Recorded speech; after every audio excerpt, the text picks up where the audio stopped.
শুধুমাত্র পাথর আমদানি নির্ভর হয়ে পড়েছে চাঁপাইনবাবগঞ্জের সোনা মসজিদ স্থলবন্দর।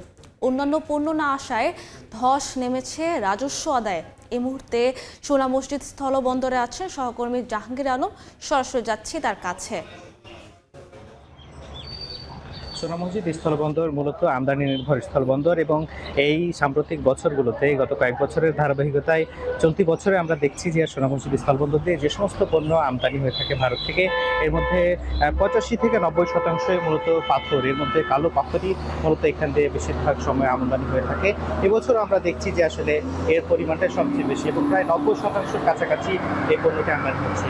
গত কয়েক বছরের ধারাবাহিকতায় এই বছর আমরা দেখছি যে আসলে যে অন্যান্য যে সমস্ত পণ্য, বিশেষ করে কসমেটিক্স, খাদ্যদ্রব্য বা কৃষি পণ্য, সেগুলোর আমদানি একেবারেই কমে গেছে এবং গত 4 বছর ধরে এই স্থলবন্দর দিয়ে কোনো ধরনের ফল যে আমদানি হতো উচ্চ শুল্কের, সেটিও আসলে আমদানি হচ্ছে না। এর প্রভাব পড়েছে আসলে রাজস্ব আমদানি রপ্তানিতেও।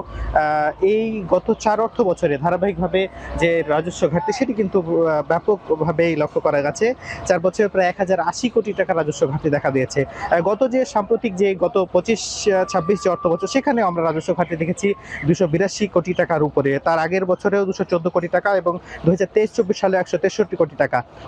অথচ গত কিন্তু যে করোনাকালীন সময়ে, সে সময়েও আমরা দেখেছি যে 21-22 অর্থ বছরে সেখানেও কিন্তু 142 কোটি টাকা রাজস্ব বেশি হয়েছিল যে লক্ষ্যমাত্রা ছিল এর তুলনায়। তবে আমদানিকারক ও রপ্তানিকারকরা বলছেন সোনা মসজিদ স্থলবন্দর এই মুহূর্তে অনেকটাই আসলে পাথর আমদানি নির্ভর হয়ে গেছে এবং ধুলাবালির একটি স্থলবন্দরে পরিণত হয়েছে। যে সমস্ত পণ্য আমদানির অনুমতি রয়েছে সেগুলো একেবারে আসছে না। কাস্টমস কর্তৃপক্ষের উদাসীনতা এবং অসহযোগিতার ফলেই মূলত এমন অচল অবস্থা বলছেন এখানকার আমদানি রপ্তানিকারকরা।